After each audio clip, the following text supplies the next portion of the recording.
Rockets. Okay, welcome into episode 33 of Two Man Game with Damon and Dom. I'm Damon, that's Dom, and you are the listener. Episode 33, like I mentioned, we are going to get into play-in playoffs, break down our brackets, and see who we have winning the finals this year. But before we can do any of that, first, Dom, how are you? Thank you, Damon, for asking. I'm doing well. It's been, like 3 days since we last potted, but Yeah, the yeah, not playoffs are long. starting very soon. And I know we're going to get into the play-in, but I've just been having a lot of fun watching this basketball.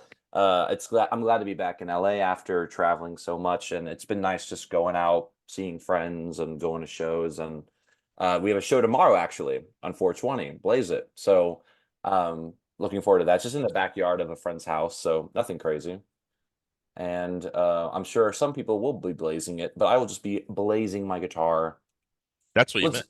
let's ignore I said that. I did that. But yeah, I'm excited for the weekend, and I'm helping a friend move on Sunday too. So Mm. I'm ready for a kind of a chill weekend. It's gonna be pretty chill, and just a lot of playoff basketball. Literally 4 games every day. So Yeah. can't wait. I was gonna go to the Clippers Mavericks game on Sunday since it's cheaper as of right now than the game two, but helping my friend move. So I will try to go.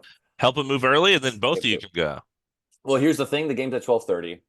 Help him So move at 6 a.m. and then both of you can move. I don't know about that. Maybe at night. I mean, like, I'm gonna go to this game, and then whenever I come over, I'll help you move. Cool. All right. Cool. Right. But yeah, how have you been? How have you been enjoying basketball? Yes, we should mention it is currently Friday evening as when we're recording this. Actually, the Bulls and Heat play-in games currently in the fourth quarter, and then the Kings and Pelicans will be after that. So, um, we will kind of touch on those, but of course they're in progress. The Bulls and Heat one will probably finish before we're done. The Heat are absolutely blowing them out right now. Yeah, and then we'll get into the other one later, but so far it's been good, unfortunate, injuries that we'll get into, I'm sure, in some of these play-in games, but basketball has been really fun to watch. Like you mentioned, when the games really matter, I feel like everyone kind of shows up and that's what we've seen so far. So, yeah, I'm doing good. Awesome. Glad to hear it. And yeah, the Heat are up currently right now by 23 points in the fourth quarter. So looks like we got most of our play-in predictions correct, although we'll cover it all a little bit later. Although right now I will say I am wearing a Kobe Bryant shirt that I have. Is after he won his second championship in 2002. Looks so sad. Yeah, and that's one of the reasons why I love this shirt. I can go into like I read a Kobe book, and there's a whole not chapter, but there's a lot that talks about like this picture and like why he looks so sad. And And we I talked think about this 2000, 2001, 2002. 2002 is the third championship. okay, I always get a little confused because it goes over into another year. Hmm. So 2001, but I remember it was the second championship because there's a lot going on in his life. And I think it's just a perfect picture of like the duality of man. Like you just won the championship basketball of the world, and you're like, but like, man, my parents don't talk to me, and my girlfriend is no one likes my girlfriend. So it's like it's so Oh interesting. my That's God. that's like the big thing. I was like, that's crazy.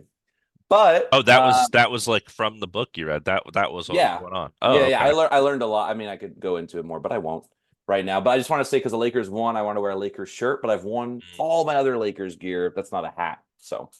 gotcha. That's why I'm wearing a Lakers related shirt. I hear you. Yeah. What are you wearing? I am wearing surprise reveal new merchandise that I purchased because it's end of the year on sale. Tari Eason jersey, a shirt jersey, a classic. That is what I'm rocking right now. Yeah, it came in a couple days ago, and I was like, okay, I know what I'm wearing this week on the pod. And I have another thing that I'll wear probably next episode. But yeah, just a Awesome. couple Rockets things I picked up that were on sale. I think this was only like $20, so normally they're like Yeah. 35. So I was like, oh, yep, I had considered buying it at full price several times, and I never did. So Yeah. when it was on sale, I was like, okay, I'll bite the bullet now.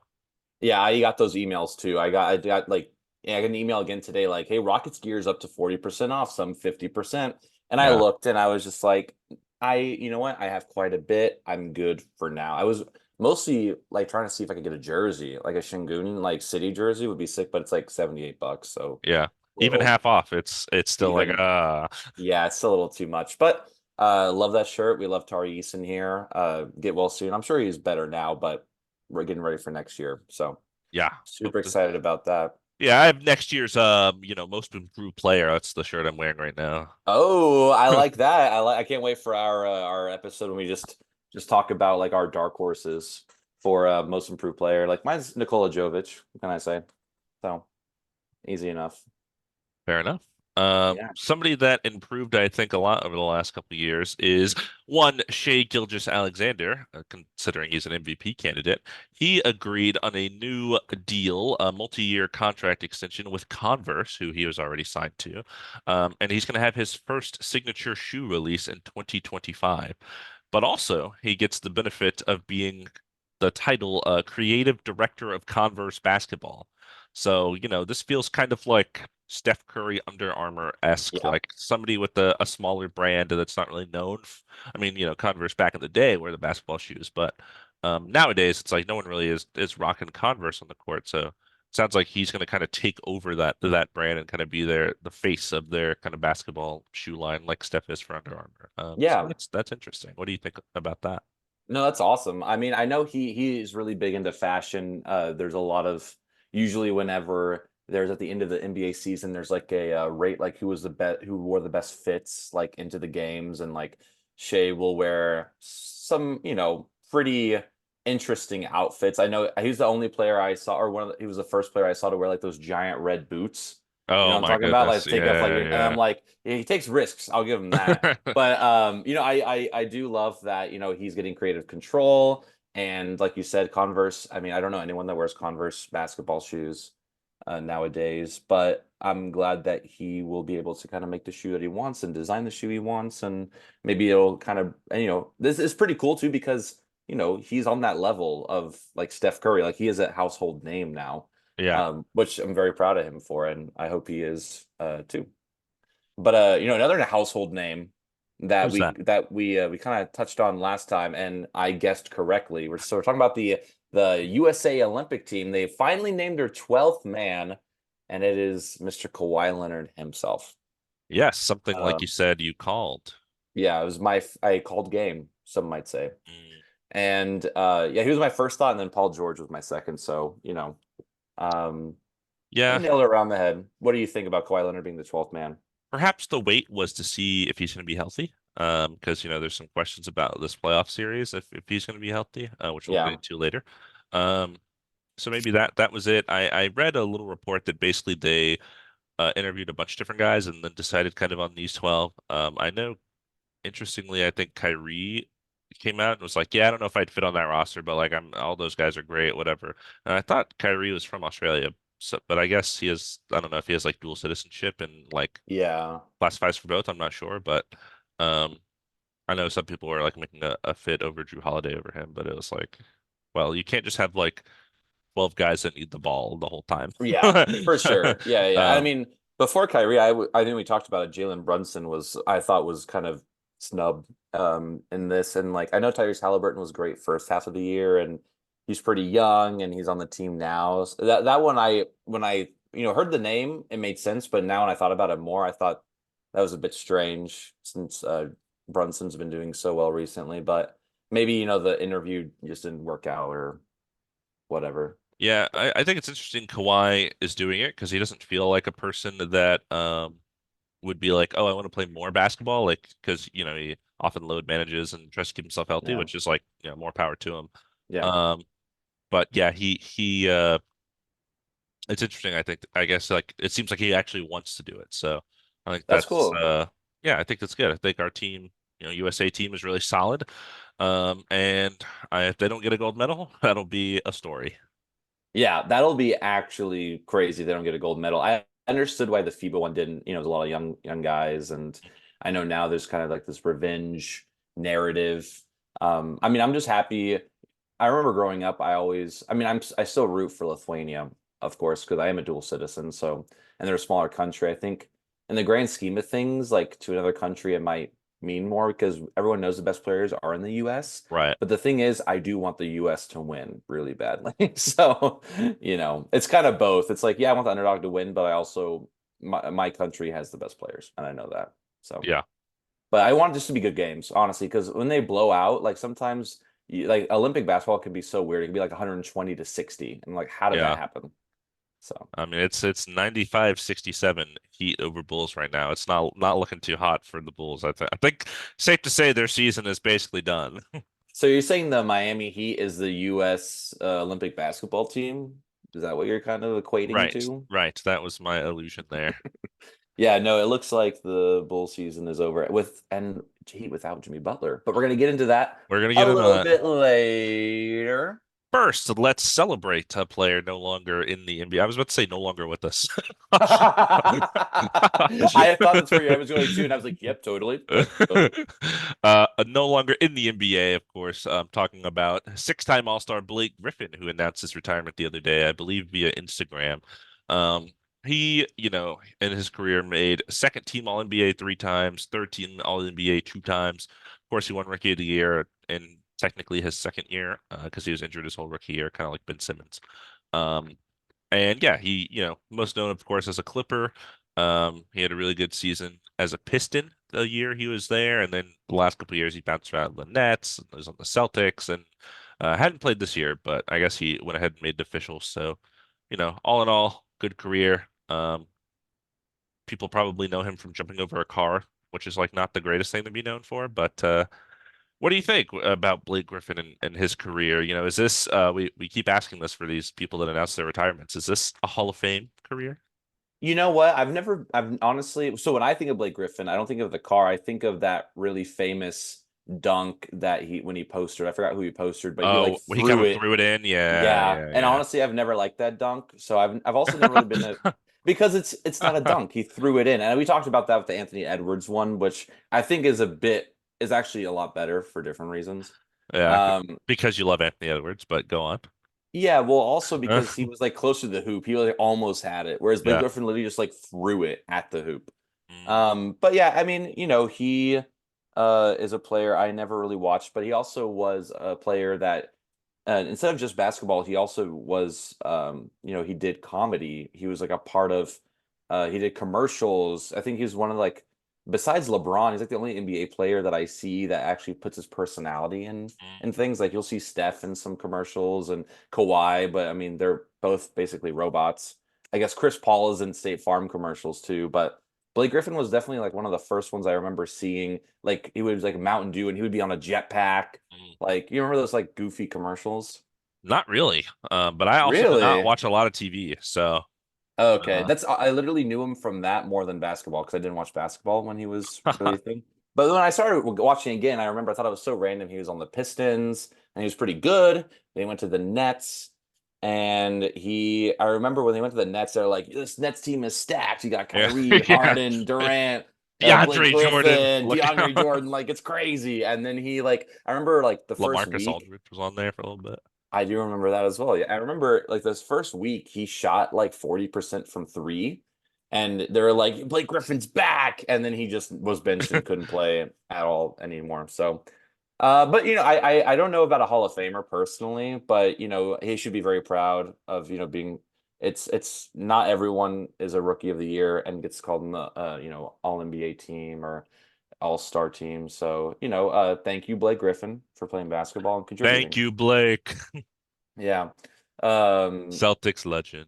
Celtics legend. On a separate note, so the Wizards, they are cleaning house. Okay, Yeah. and they're letting go of numerous staff members in the organization. I wonder why. I But don't they know. are They had a keep great season, so that was great. They are keeping interim head coach Brian Keefe as a candidate though for the full-time coaching job and assistant David Vanterpool. So we'll keep y'all updated with Wizards talk. We know how much we love Wizards talk on this pod. yeah. So that's just yeah, I think it makes sense though. I'm not too surprised by seeing something along these lines. But hopefully they can kind of get some more people turn it around a little bit, or at least because right now it seemed like didn't want to be bad, but they were. So maybe they can just focus, like, let's be bad and just be good at being Right, bad. right. So yeah, Yeah. When you have a season like you just did in that embarrassing fashion, I'm not surprised. Good for them, I guess. Deciding like, okay, whoever made any of these decisions, we're done here. yeah, Um, yeah. Anyways, a team that made decisions the other direction. The Houston Rockets, baby. We extended our general manager, Raphael Stone, and our assistant general manager, Eli Wittis. I don't know how to say that guy's name. good for Um, him. for multiple years. And yeah, the owners, Tillman Fertitta, the um, listed reasons for this as the drafting and developing of young talent. I don't know about that. We got rid of a bunch of guys for no reason. Josh Christopher, Ty Washington, Usman, like we just got rid of people. So I don't know about that one. Free agent acquisitions. We paid Fred VanVleet and Dylan Brooks a lot of money. So I don't know about that one Yeah, well, either. they did it, I guess. Um, Coach Udoka's impact and the league's best jump from 22 victories, which we had last year, to 41 this year. So a 19-win swing as the significant factors for being extended. So a lot of those reasons I'm not sure I can agree with. I think, Şengün has been great. Jalen Green this year has shown some spots. I think Jabari has been fine in his 2 years, Yeah, but we've had a lot of I wouldn't even say misses. I think we just overdrafted and had yeah. too many people and we didn't know what to do with any of them, and then we just started getting rid of them for nothing. Kenyon Yeah. Jr. That's another one. Yeah, no, I'm with you there on So that. like like I don't really know if we could super credit them for that, but sure, go ahead. And like You, we signed players that weren't 20 years old and we had a better season. Like surprise, I don't know. Like yeah, that's I don't kind of know. what happens. Yeah, I would just, I probably would equate it to like, oh, they were the GM and assistant GM while all this happened. So it's like, Right. okay, I guess that's, and then, for different reasons, we let go other players, but, we did draft, I mean, we got Cam Whitmore, we have Amin Thompson too. Like, Oh yeah, I do this year's agree. draft was pretty good. Yeah, I do agree though that it was a little bit of a draft and if you throw, 24 million dollars at people, they're gonna sign even if I don't think people would say Dylan Brooks or Fred VanVleet were like top 10, top 20 players in the league, but you pay them, they're If gonna you join the team. overpay people, Yeah, they they will will join. come. It's crazy. They'll join the team. And Uh they're good. I'm not saying they're not good players. They are good players. Are they $25 million, $20 million players? Probably not. Probably not, But but hey, we didn't have anyone else to give the money to, I guess. So we just said, here you go. yeah. Well, Um, who else isn't going to be getting any more money oh, from who's the that? NBA? So we've been talking about this like the last few podcasts. So Jontay Porter, brother of Michael Porter Jr., Raptors legend. um, Raptors legend. So Grizzlies. turns out he was guilty, which is insane. He was guilty, and he received a lifetime ban from the NBA for violating the league's gaming policy. Um, just when I saw this, I just couldn't believe. I mean, that's the thing about gambling. It Ah. does it does violate the integrity of the game to a certain extent, especially people like this take advantage of it. Mhm. But to quote some articles, so Jontay Porter disclosed confidential information to sports bettors about himself, and he limited his own participation and he bet on the Raptors to lose. That's the worst one. That's like That's you the bet on word. your Why own team don't to lose. Terrible. One bet that was frozen was an $80,000 under for winnings of $1.1 million, and the overall payout for his bets that went through was $21,965. Something that we mentioned earlier was like, that's like a chunk of money, but guess what? Play really good basketball, you'd earn 10 times that. So Yeah, I mean the like minimum contract in the NBA is like a million and something yeah, dollars. So it's 20,000 is like okay, that doesn't it's look, just for, yeah, for me and you, that's nice. That's a hefty chunk of change. For somebody in yeah. the NBA, that's whatever. Yeah, it's just super disappointing and it's a terrible, I understand why this happened. So Adam Silver, just to kind of finish out, I explained that the lifetime ban was due to threatening the integrity of competition, which I totally understand. He said that he's working with relevant stakeholders to prevent this from happening more in the future. And it's kind of, I feel like, so you had to make a an example of somebody, right? So Jontay Porter, someone a name like you mentioned, like people don't know. So I think this was the right decision, but it's like I don't even know how to begin, how to make sure stuff like this doesn't happen. You know what I mean? That's why I don't. You can't also really say like, okay, NBA players can't bet on sporting events or like basketball. It's like that's also like getting in the way of their freedom to be able to. But it's also if you're throwing games, then that's you're ruining the business in a way, and you're fixing games, which is um, really bad. It's just a bad thing to do. And it just, for the fans and people that love the game, it's just really a slap in the face when you do things like that. So, what do you think? Do you think it was too severe? No, I do think Jontay Porter deserved the execution, the banishment, the exiling from the league that he's Excommunicado. that he's receiving here. Like you said, you got to make an example out of somebody, and a guy that's barely gonna, impact anything really. No disrespect, but it's on a two-way, I think. It's not really gonna mean a whole lot, I think. So that's good. And then yeah, trying to prevent it from happening in the future, I think is smart.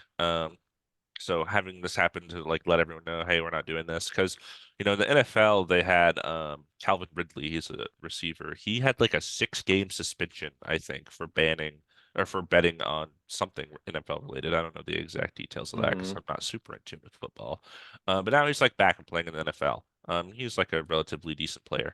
So this is like boom, it's a no-go. Like like this will prevent people, I think, from doing it more.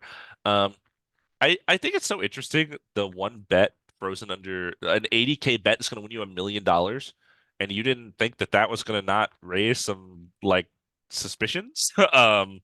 It's crazy. Yeah, That's why you're laughing. Okay.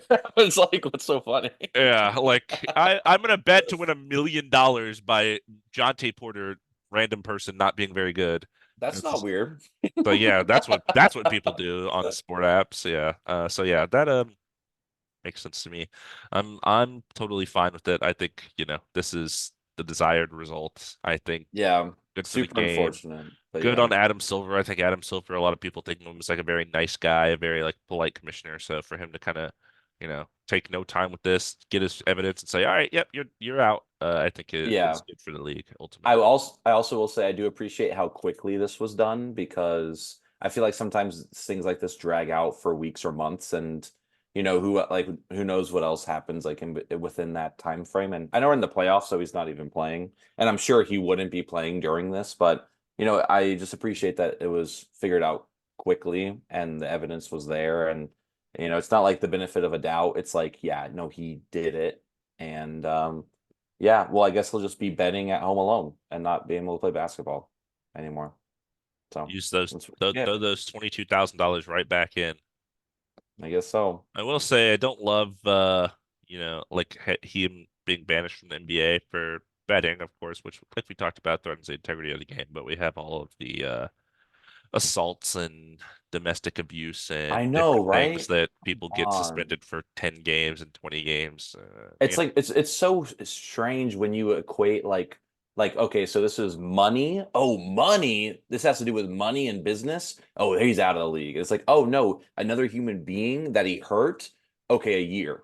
I'm like, one's worse than the other Right. for sure. You know what I mean? And I So know it's like, it's not the NBA's job to police. I guess like that would be the argument. It's easier for them to police betting and money because it directly involves like their product, yeah, whereas the other stuff is, quote unquote off the court. So it's like not really their deal. It's like the law's deal, but still, it's silly.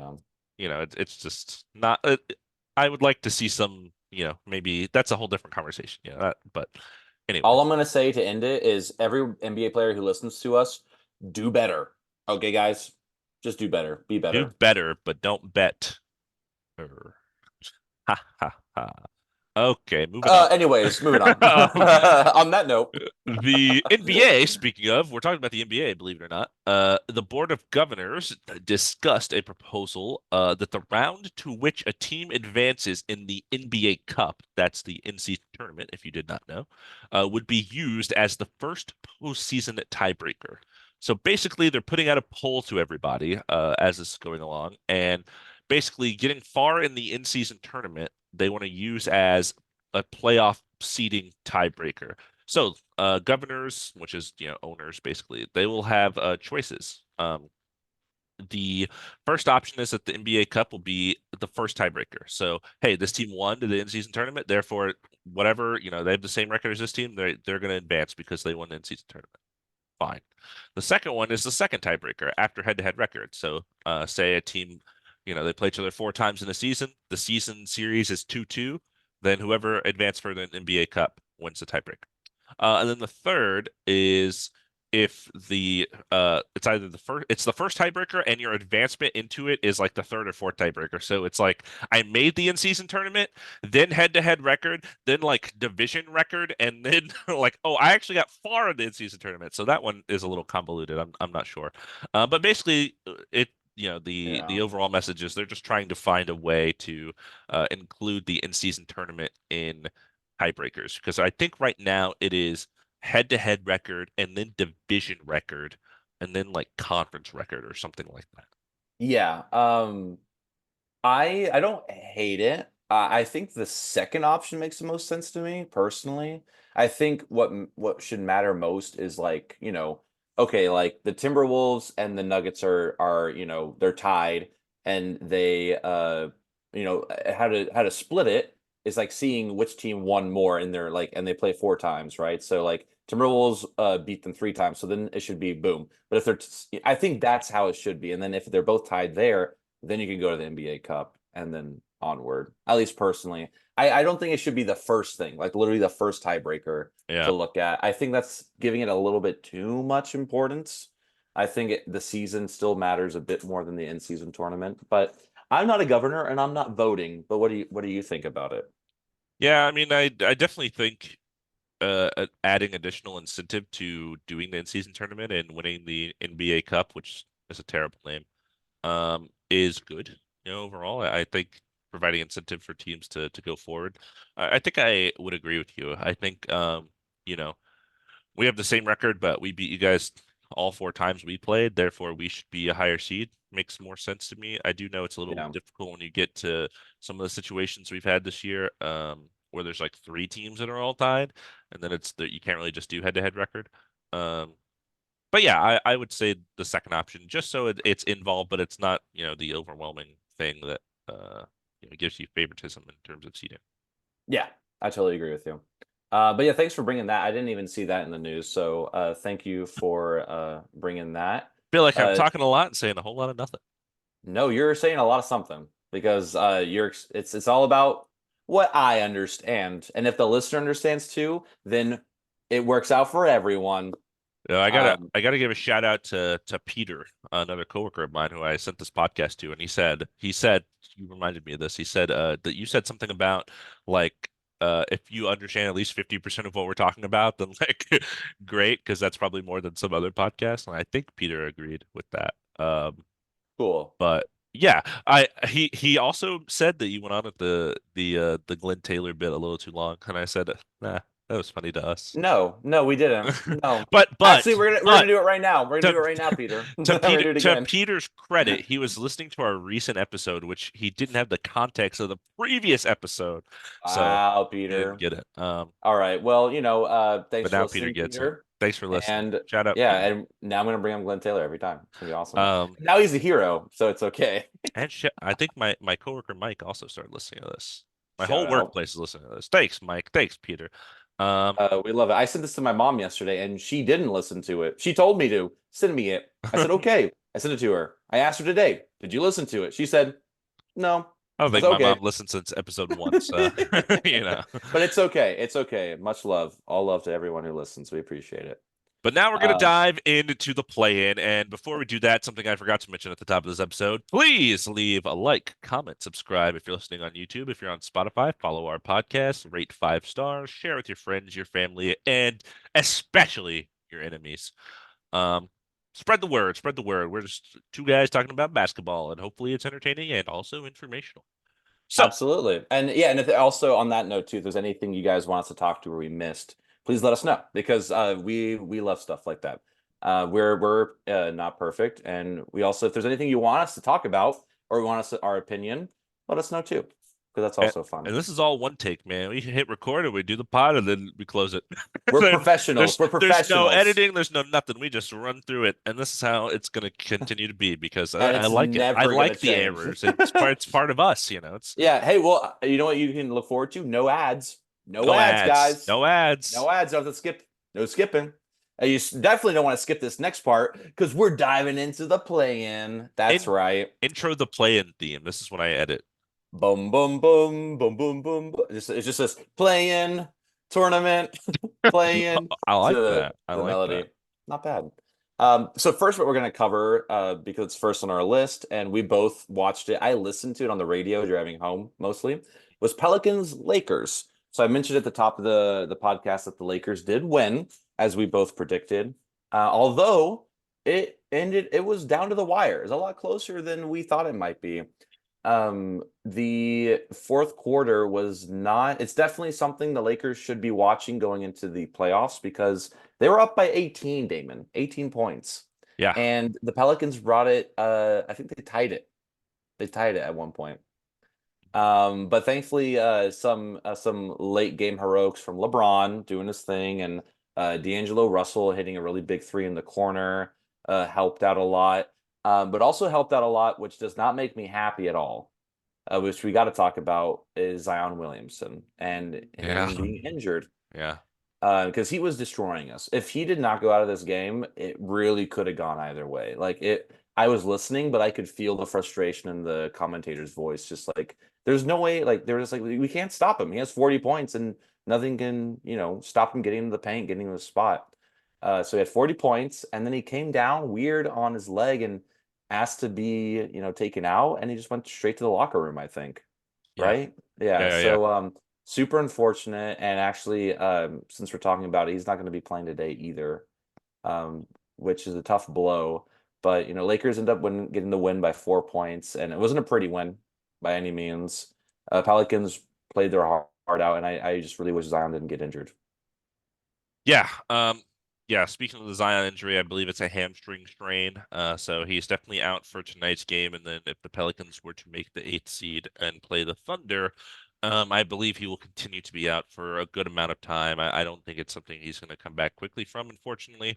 As you mentioned, he was having a great game, actually, the first postseason game, not technically playoffs, but postseason game of Zion's career, which is crazy because the Pelicans have been in the playoffs multiple times, but he's been injured. And he was just getting everything he wanted in the paint. I was watching him go around people. I was watching him go through Anthony Davis, who is a giant man, who is like top three for Defensive Player of the Year. He was just pushing him back and just layup after layup. He just couldn't be stopped. It was kind of crazy to watch. Just the strength of Zion. But on the other end, AD had a big size advantage, and he was getting a lot of lobs, a lot of putbacks, a lot of offensive rebounds, which was good.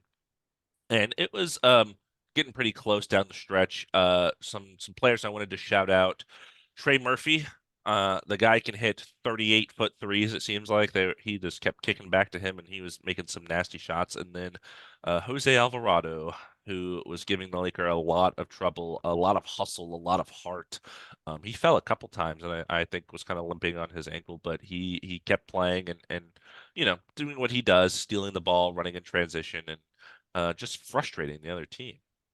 Also, did you see the technical him and D'Lo were called for? I think in the first quarter or second quarter. I did not. So most of my observation for this game came in the second half because Gotcha. it started I think even though it's a Western Conference game, the Pelicans are not in the west of the United States. So it started Nope. at like 6, I believe, and I got Yeah. off at 6:30. So I was still at work for the first 30 minutes and then I was trying to listen to my drive home, but it was basically halftime when I got home. So most of my Yeah. observations came from the second half.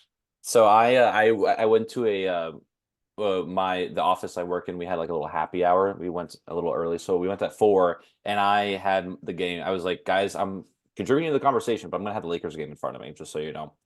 And yeah, the technical that it was is Alvarado was guarding D'Lo, and he called a foul on Alvarado, and then like he kind of got up in D'Lo's face, and D'Lo started laughing, and then they called a technical on Alvarado, and then D'Lo was like clapping, like, "Yeah, good job, you got yourself a technical." And then he got a tech for doing that, and he's like, "What are you talking about? Like what?"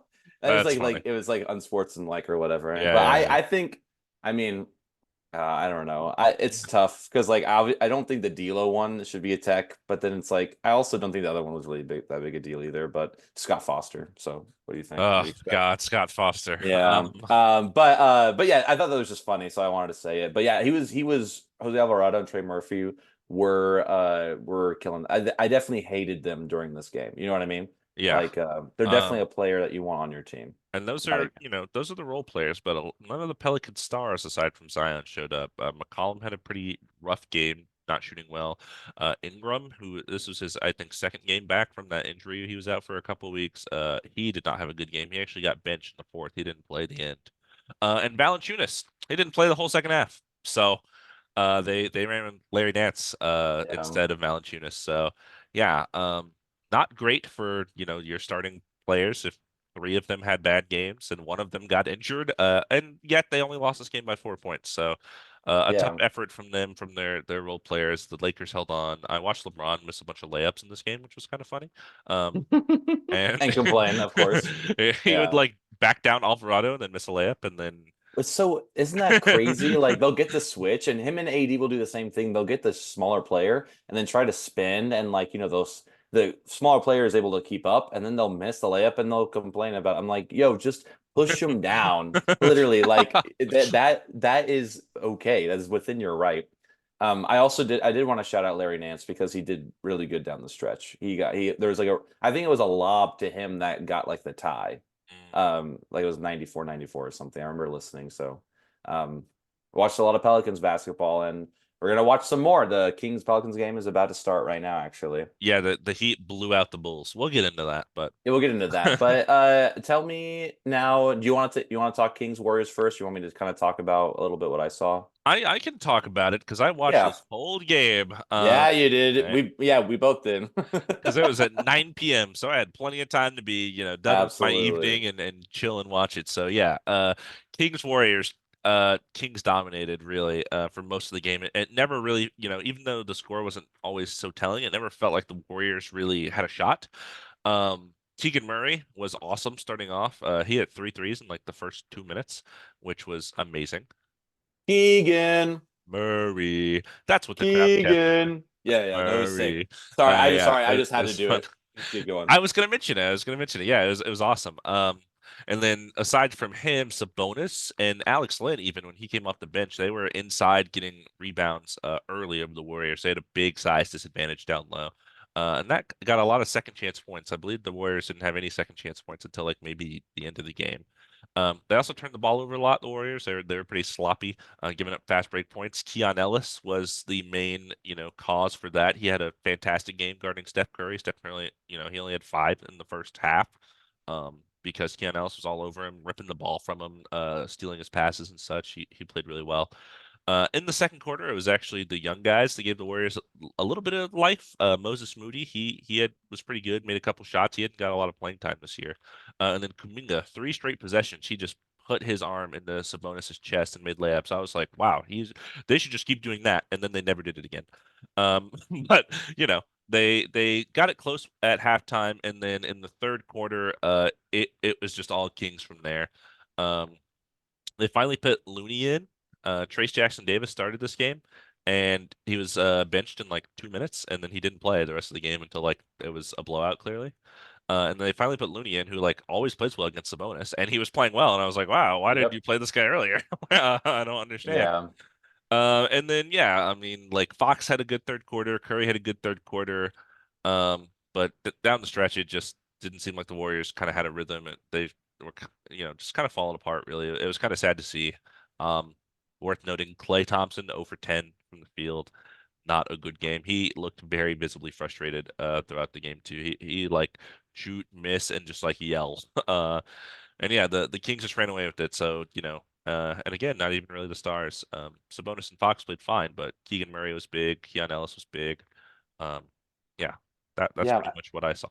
And those were our biggest questions going into the play. And, that's why we picked up the Warriors over the Kings because, you're missing Kevin Herter.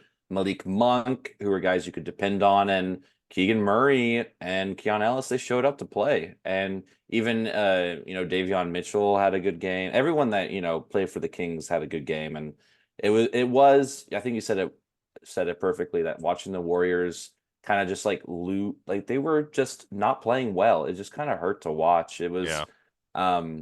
Clay missing all these shots, and then on defense, he also wasn't doing very good, just kind of fouling people. And every time the Warriors would get like within 10, like they kind of would bring it a little bit closer, they would just turn the ball over like 3 times in a row. And then the Kings would either get like an easy layup or go to the free throw line and push it back to 16, 18 points. And it's kind of the way it stayed throughout this whole game. Um, you covered it really well, but toward the end of the game, it was just obvious that the Kings were going to win, and I was very happy to see that. Yeah. And I would I not think a say lot of either of us are Warriors fans. I would not say that either. And it was very interesting because I think a lot of the NBA fans that I know were, really, thinking, is this the end of the Warriors? Basically, I think what I hate is that people after this game didn't focus on the Kings winning. They're focusing on the Warriors losing, right? So as much as like we're happy the Kings won and now they're going to fight for the eighth seed, everyone's just kind of talking about the Warriors, which I get. And I do kind of want to talk about though, which is We funny. we answered this question months ago on this podcast in an episode titled "Is this the end of the Warriors dynasty?" Yeah, and we said yes. And So, we said yes. and looks like We it is. already knew. So, oh, hey, we talked about it. Okay, cool. But yeah, so I'm super proud of the Kings. They Mike Brown was coaching his ass off. You could see him.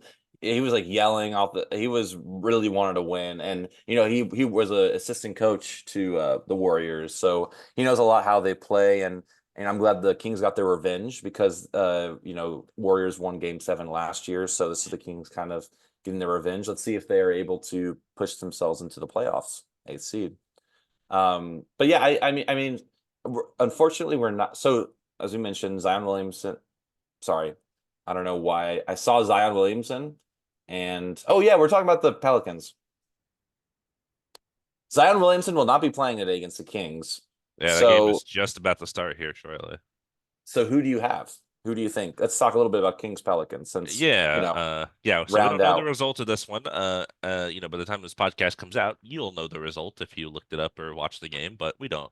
Um, yeah, no Zion in the Pelicans Kings matchup, and as stellar as the Kings played against the Warriors and how like good and hyped they look, I will go with the Kings. I think I know, they're missing Malik Monk and Kevin Huerter as you mentioned, but missing Zion is even more important. And the way Brandon Ingram and CJ McCollum were playing in that game, I would say it's not looking too good for them. But at the end of the day, it's a win for you. You got Lithuanian versus Lithuanian. But what what do you think is going to happen?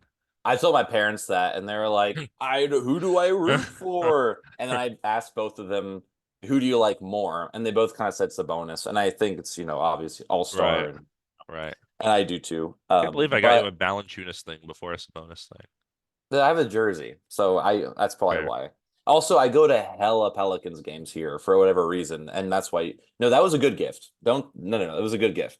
Because Kings games are too expensive, so I go to Pelicans games. So it was a Those great darn gift. Californian prices, man. Oh, it's crazy, man. But I'm with you. I think I agree with you. I think without Zion, especially, but I think it's also worth noting that the Pelicans did win the series throughout. They played 5 times, and Pelicans won all 5 times. And they owned them in the in-season tournament. Man, it Yeah, was ugly. it was ugly. But now I think the Kings they have that fire. They know they can win without Malik Monk and Kevin Herter, without their injuries. And now the Pelicans without Zion, like I feel like their whole scheme last game was get Zion the ball, score. So now they have to rely on, like you said, the other stars, McCollum, Ingram, and they didn't look like they were ready for it. So we'll see. I think it's going to be a really good game, though. I don't think it's going to be a blowout.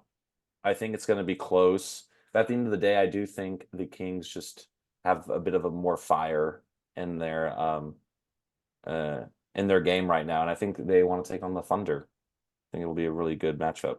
Yeah, and we will I guess when we get into our playoff predictions, we'll just predict either matchup. Yeah, We'll see how it goes. It doesn't really change my opinion too much, but we'll yeah, kind of get into that later. I agree. Let's move on to the East. Let's talk about the East Yeah, play-in games. 76ers Heat. That was a couple days ago. Do you want to get into that? yeah, let's get right into it. So 76ers Heat, interesting game. I have to say. So 76ers ended up winning by 1 point. First half of this game, the Heat were in charge. Jimmy Butler, Jaime Jaquez Jr., they were doing their thing. They were getting the points they needed at the halftime. It was like 39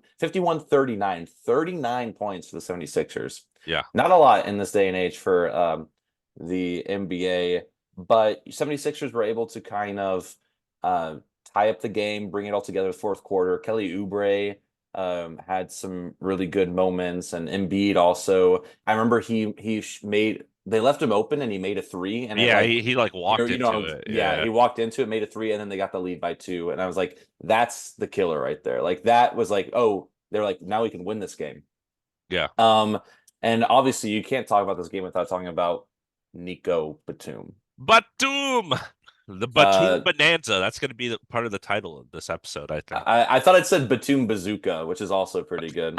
But no, he was just he was doing his job. He played defense well and he was making threes, 3-and-D player.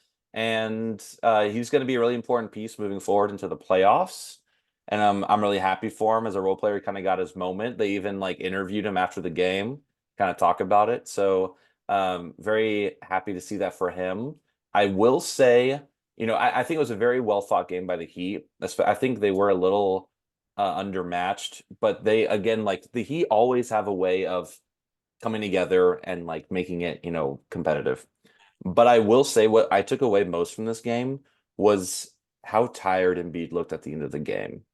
He did not look like he didn't have the composure before his injury, and I think he's still getting in the swing of playing, 38, 40 minutes in a game. So that's what I would be worried about going into the playoffs. But they got the win and the Heat just won as well. So I think they kind of got the matchup too. That Heat Celtics is kind of legendary at this point. Although what's important also to note is that Jimmy Butler did go out with an injury in this game, Yeah. and will be out for a few weeks with an He'll be out MCL. for that whole series, so Yeah, so super unfortunate. But yeah, so 76ers are the sixth seed or seventh seed, and Heat are the eighth seed now. But what did you see?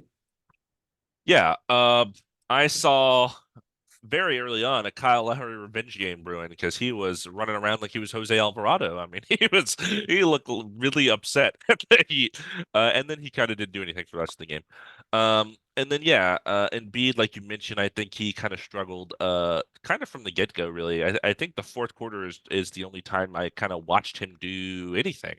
Um, and like you mentioned, the tiredness, I think the fatigue. He didn't look like he was in MVP form, like I think most people would have voted him as MVP early on in this season before he went down with the injury.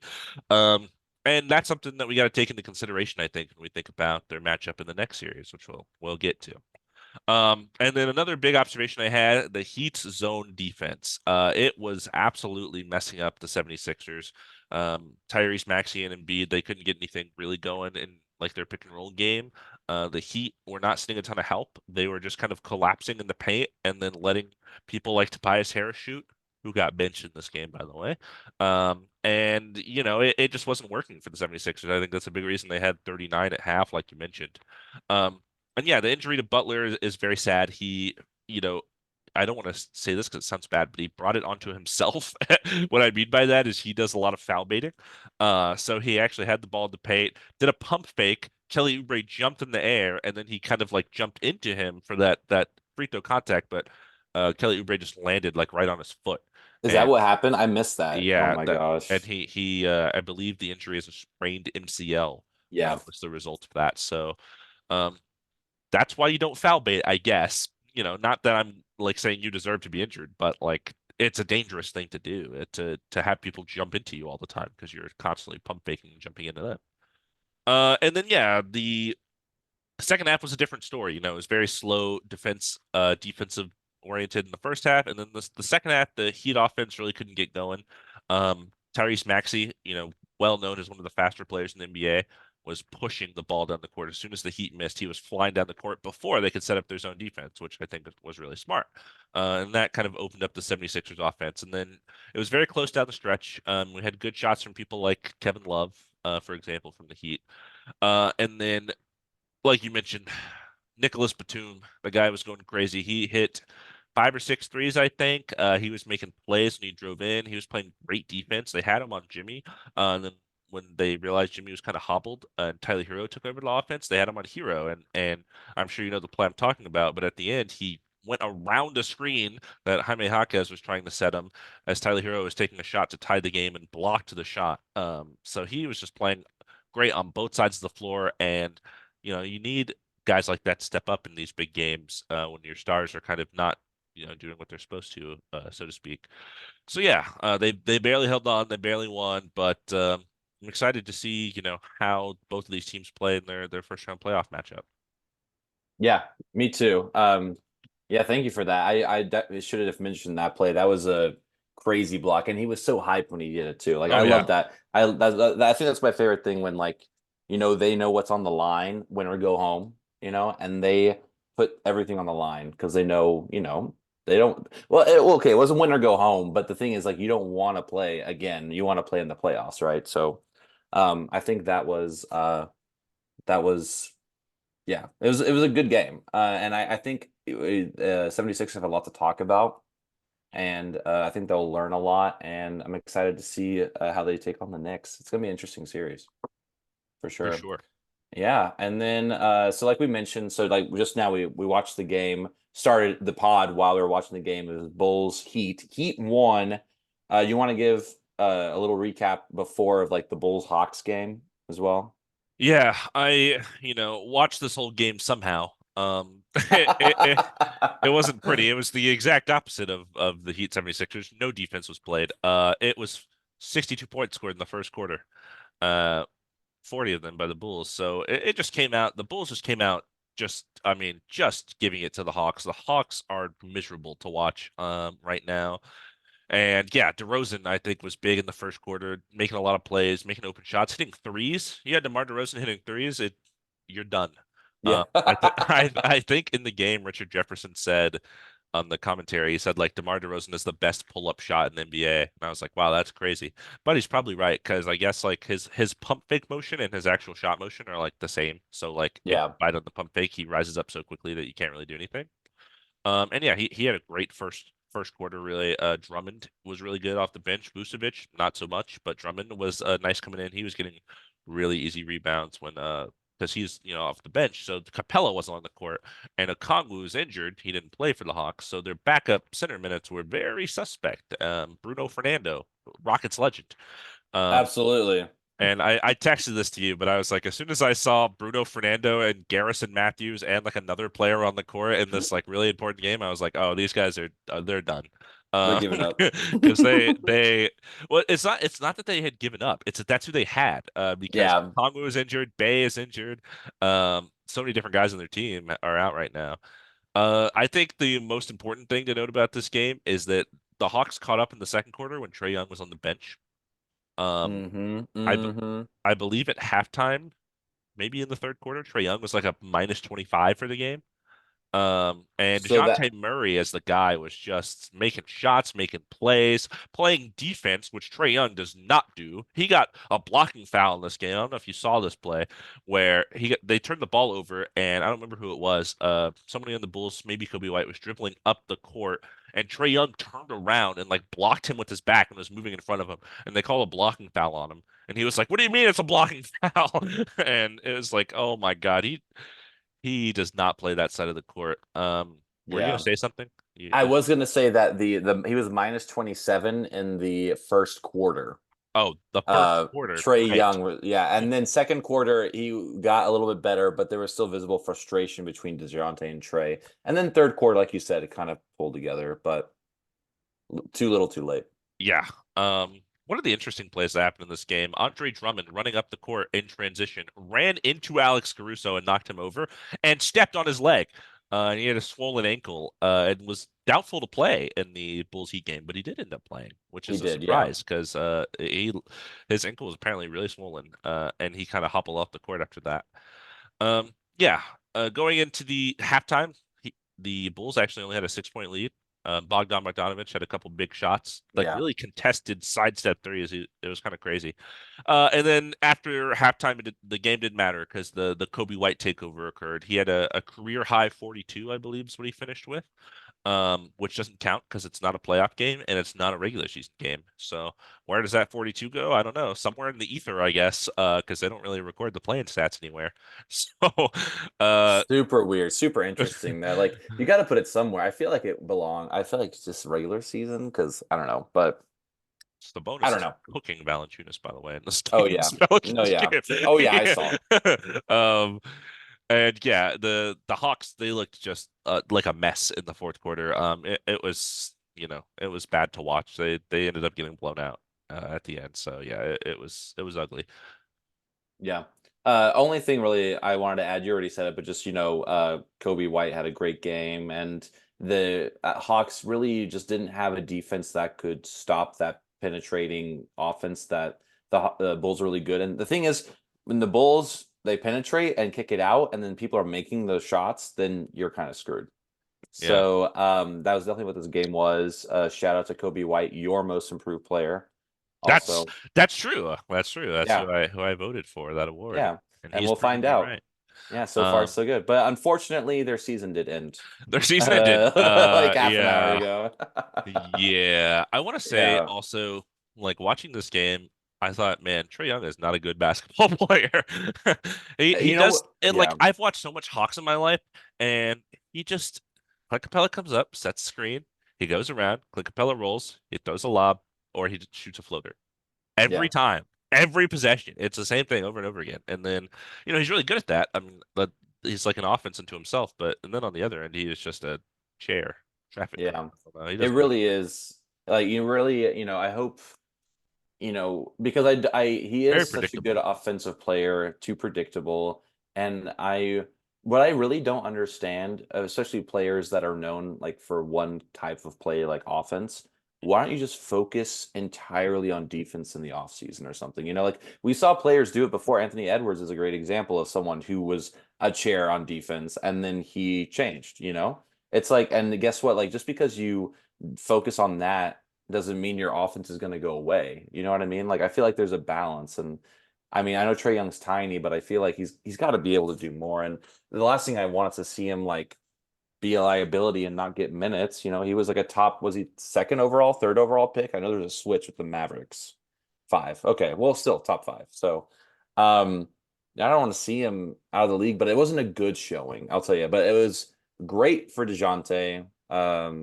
I think if anything, that kind of showed the Hawks who they should kind of build around now. And I also have to admit, I hate all the rumors now that the Lakers are going or want to go for Trey Young to kind Oh of match no. with Anthony Davis timeline. I'm like, in no universe does that sound good to me. I'm So telling you, Trae Young don't play any defense. Put him on the Spurs. Wimby yeah, got you covered. yeah, just do it, honestly. But yeah, I mean, so after this game, mentioned it, it was Heat Bulls. The game was like 13-11, I think we talked about when it first started, and then the Heat went on a 19-0 run and they never let go, Yep. basically. Largest run this Um, season, and that was it. The game was never yeah. close again. Without Jimmy Butler. And DeRozan, what he got the game close, he got it back to like within 10 at halftime, and then third quarter, fourth quarter, they just pulled away. I The think they Heat won. went on a 12-0 run to end the third. Yeah, so it was just a certain point, the Bulls just didn't have a way to kind of make shots against the Heat defense. So props to the Heat for playing really well, even without their arguably, best player, definitely their most well-known player is Jimmy Butler, and we'll s- we'll see how they do as the eighth seed against the Celtics. I'm excited. Yeah, and we'll preview that series here in a bit. I think Tyler Hero is one assist away from a triple double, 24, 10, Yeah, and 9. So he did pretty really good. decent game for him. And yeah, again, the Heat zone defense just killed the Bulls. They just couldn't get any offense going. And that's what the Heat do. I mean, both games they played, The Heat just scored 131 against the Hawks, and they could barely score against the Heat. So that, yeah, I mean, the Heat, that's what they're known for. That's what Eric Yep. Spoelstra, he is one of the better coaches in the league, and that's why. So yeah, great game for them. I think if you would have asked me 3 hours ago who I thought would have won this game, I would have said the Bulls, and I would have been Yeah. very wrong. So Yeah. I mean, without Jimmy's a big without piece, Jimmy, yeah, Yeah, exactly. Yeah. If Jimmy's there, like, I would have said the we Heat both for predicted sure. the Heat last Yeah. episode, but Yeah, we thought before the injuries. But hey, and we got most of them right. I think the only thing we got wrong was the Warriors Kings. Only thing we got wrong. And then I guess we'll find out about and this we'll one. we'll be wrong about Kings Pelicans because we predicted the Warriors to win that game. So, Yeah, exactly. So it just serves right that Pelicans make it into the but every other one we got the 7 and 8 in the East and we got the 7 in the West, but the eighth in the West is wrong. it's hey, the West is the tougher conference right now. So Yeah, that's fair. but yeah, you know what? I'm ready. Let's just go into it. Because you know what I It's was playoff doing? time, baby. I was making my bracket because I forgot. Oh, So nice. I but didn't I make a have physical bracket, but I did go through the matchups and I was like, oh yeah, this and this and this and this. Yep. yeah, I just needed a visual because I was like, I can definitely talk about it earlier in the episode, and then I was like, you know what, I need to see like if they win, who do they play next? I was like, don't want to Right. get it wrong, Right. So, how do you want to do this? Okay, so we're gonna talk about the West first round, Yeah, I think right? we should go through the first rounds of both sides, and maybe we have to negotiate if any of our picks are far apart. And I I don't I know, see some negotiations already, are we making some are we making separate brackets here? Are we trying to come up with a two-man bracket by itself? I'm not sure. But Let's see how it goes. I think yeah, that's a good, yeah. That like the sounds fun. like the power rankings. Yeah, That was exactly. hard. I think that's gonna be tough, but this at least is not 30 teams. This is just 16, so Right. should be easy enough. But yeah, I want to start in the West. I say let's just Absolutely. dive right in. So Thunder are the first seed, Yeah. and we don't know exactly who they're gonna play yet, but we anticipate the Kings. Yeah. And here's the thing: so if it's the Kings or if it's the Pelicans, whoever it is, I predict the Thunder winning. Yeah. I probably would say 4-2, Okay. maybe 4-1. I'd probably say. Yeah, I think regardless of who they play, the Kings without, Malik Monk, Kevin Huerter, the Pelicans without Zion, I am gonna go Thunder in five. That is gonna be my official prediction. Okay. I can see these teams taking one at home, but then losing when they go back to OKC. Yeah. Um, yeah, I don't really even know if there's a ton to talk about here. I just think these two teams are undermanned, and the Thunder have been consistently good all year. Their defense is good. They have an MVP candidate in Shai, and everybody kind of fills their part. And I think, playing this lower seed, while it might be interesting in some matchups, both of these teams, like we just mentioned, are kind of injury ridden right now, and I just don't think they have enough to make the series really interesting. Yeah, I will say the only weakness the Thunder really have is their rebounding. They're not a good rebounding team. And Kings and Pelicans both have two big guys that are good at rebounding. So that's why I think they'll get a game or two. But I just don't think they have the the men able to the numbers right now to kind of push through, and the Thunder are just on a roll. So Right. Yeah, and I we're think, on the same page. they I think they'll just do what they'll execute how they want to execute. I know you mentioned the rebounding, which I do think is a flaw of their team, but I think the overall offensive firepower that they possess will just probably be too much. Oh yeah. And you think of the flaws Chet provides are like the rebounding. He benefits with the spacing, and bring Hmm. guys like Sabonis and Valanciunas out to the 3-point line is not going to be good for your defense. So Absolutely not. So yeah, so we have Thunder. Okay, good. That's one that's one. agreement. Okay. All right. Next. Well, if you want to, do we want to do it? Because if we're doing it on the notes, it's different than how the matchups You're end talking up. about you want to do The bracket. bracket. I Yeah. see. I'll fix that because I know exactly what you're alluding to. Yeah, because that way it'd be a little bit easier to see who goes against who and all that stuff. So, Right. okay, cool. Yeah, so let's go in the next So one. yeah, next will be Clippers versus Mavericks. That is the 4-5 matchup in the West. I have some thoughts about the series. I will say the Kawhi Leonard question is there because we're not exactly sure, and the Clippers are being very secretive about this. They are not really revealing a ton of information. When Ty Lue was asked in a press conference if Kawhi will be ready for Game 1, he said, "I hope so." So it's like I don't really know what that means, and I think that's a big determinant in how the series goes. Of course, third time these two teams have played together. Clippers won the first two. Kawhi was a big part of that second one, especially when it looked like the Mavericks were going to run away with it in Game 6, and then Kawhi went Superman mode and came back, and then they ended up winning Game 7 as well. So yeah, I am interested. I revealed my you revealed your pick first last time, so I guess I'll go first Yeah, this you go time. first. Yeah. Um, yeah, I think the way the Mavericks have been playing and the way the Clippers have been playing down the stretch are so different. I think the Mavericks have a lot of momentum. I think they're out for blood. I'm going Mavericks in six. I'm going to close them out. I think they're going to close the Clippers out at home in 6 games. The health of the Clippers is too much of a question mark. Harden's playoff faults in his past, I think, will be reminiscent. He's been in a slump as well lately. I think the only Clipper that is going to show up is probably Paul George. Um, and yeah, I think, since the Gafford and PJ Washington acquirements, the Mavericks have just been so good, and the Clippers have been going in the opposite direction. So I'll go Mavericks here. You know what's absolutely crazy? I have Mavericks in six as well. So, Yeah. and I really, really want to go to a game. I really hope I am able to afford it because right now I think game two is just Tuesday is like $82, which is uh pretty penny. But maybe it'll go down like because it was 120 at first, now it's 80, so we'll see. But regardless, I'm going to be watching the series. This is going to be one of the I think for me one of the more entertaining series to watch just because I love this kind of like narrative like now, Mavericks versus Clippers. We've been It's talking been about these guys for years. We're phone calling watching these games 5 years ago or absolutely whatever.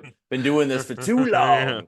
But yeah, I have the Mavericks too, with all those same reasons. I think the momentum's on their side. Clippers are, they were able to get to the fourth seed because they had earlier in the season they kind of got on a roll, but I think it's kind of died down. And Kawhi's health is super important. If Kawhi plays, it could go one way or the other, but I think the Mavericks finally now have people that can cover everyone pretty well. And Luca is going to do Luca things, and him and Kyrie have just been scoring so many points. It's like impossible to stop. So, Yeah, I think Kawhi will play. I just don't know, is he 80% Kawhi? mhm. Like you think back to 2019 Finals MVP Kawhi and the one I alluded to when they played the Mavericks when he like really came back for them.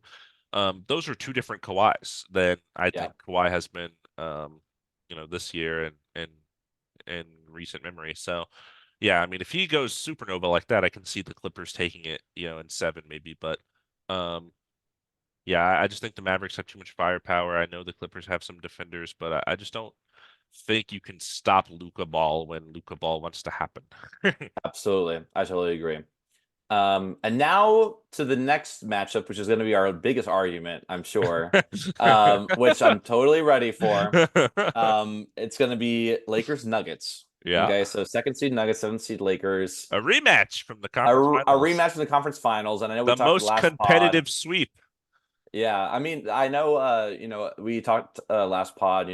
Like should the Lakers try to lose so they end up playing the Thunder? And I'm glad they, I don't know, maybe they were trying to, but they didn't lose, thankfully, in that game. So it's gonna be Lakers Nuggets. I see this series going 7 games. Okay. I see it's totally possible, and of course, I have to pick the Lakers in 7. I have to. Um, but and the reasons why are going to be that I think the Nuggets will start off very hot. They'll probably win the first 2 games, but I think the Nuggets will try to figure it out. I think we have a deeper bench than we did last year, and I think the Nuggets are losing. They have lost other people that matter, but I could also see the Nuggets winning in 7. So it is. It's going to be tough, and it's going to be a great series to watch. So I have Lakers in 7. Yeah, no. I can't. The Nuggets just won the championship. We both had one in our power rankings in the midseason. I don't think, as great of a defensive player as AD has been this year. no one can stop Jokic. The guy is just different, you know. Yeah. And I think, you know, Jamal Murray is healthy. Michael Porter Jr. is healthy. Aaron Gordon has been great for them. KCP, that starting five is so good, and I just don't think the Lakers will have what it takes. I mean, we just alluded to or just recapped them barely, inching out of the play-in game against the Pelicans team that lost Zion down the stretch. Brandon Ingram wasn't playing well. Valanciunas was benched. McCollum had a bad game, and they barely won. So I think when you have a team like the Nuggets, they are just going to execute. They are just going to do the Nuggets ball, and there's nothing you can really do about it. I think there's not really an answer for Jokic. As good of a player as AD is, you obviously don't send help because then he will make the right pass and they will get an open shot because that's what happens. Uh, I got Nuggets in five. Okay. Interesting conundrum. Um, do you want to come back to it? Because the thing, I see the Nuggets winning. I think it'll be a bit more competitive than five, but I do see the Nuggets in a universe where they do win. But stranger things have happened. That's all I want to say. They got swept last year. Yeah, it's a different team, man. It's a Totally worse different. team. It's a better team than last year. It's a better team. But in the defense, because I have to rebuttal. I agree that the Nuggets have a great starting five, but my biggest questions are as the thing is if Michael Porter Jr. doesn't have a good game, then it's really dependent on these other guys if they are making shots and playing well. Same goes for the Lakers. It's actually has more things have to go right. I'll say for the Lakers to win, more things have to go right their way than to go wrong for the Nuggets, right? Um, but I have to be optimistic for my team. But for the sake of this, I'll say Nuggets win so we can continue the bracket. Does I that make mean, sense? I don't want you to, concede your pick. I just defending champions. Their team is so good. I don't And know. I agree. They're a great team. And I said I could see them winning, but we're gonna just be stuck here talking back and forth for a bit. Yeah, So and it's okay. It's okay. I'll put the Nuggets. It's okay. Because I think the next round things are gonna go different. But it is what it is. fair enough. Okay. Um, So let's go next. What do we think? Timberwolves and Suns. I gotta say, out of the 8 first round series, this I think is the hardest one, maybe the second hardest one for me to choose. It's really tough. The Suns won the season series 3-0, um, which is not a great sign. The Timberwolves, I think this is, kind of like the matchup nightmare for them, because they run the two big lineup, of course, with Towns and Gobert, and you have Kevin Durant, Bradley Beal, Devin Booker, Grayson Allen, who led the league in three-point shooting. That's four guys that you have to worry about on the perimeter, and you have two centers basically. And it is very reminiscent to me of the series with the Jazz in 2021 when the Clippers went to the conference finals, and they were just spreading them out and shooting threes, and like Terrence Mann had a crazy game seven or whatever where he made so many threes. It's kind of like that. That's kind of what I'm thinking of. And really, when I break it down, I break down the matchups in my head, of the starting lineups, because I think those will be the starting and the closing lineups is like the most important. I know bench and stuff matters too, but you know I think Kevin Durant, Devin Booker, those assignments will be Jaden McDaniels, Anthony Edwards. That makes sense. That leaves Mike Conley on Bradley Beal, which I think he can do fine because Bradley Beal hasn't been great. He's actually been better lately, but he hasn't been great. Yeah. Um, Gobert has to guard Nurkic because that's their guard on the inside, and Gobert wants to be on the inside. That leaves Karl Anthony Towns on Grayson Allen. Um, that's not good. So that's a little worrisome to me. I believe with all of their lineups, including two bigs, Gobert, Towns, Naz Reid, whoever was in there, the Suns kind of just killed them.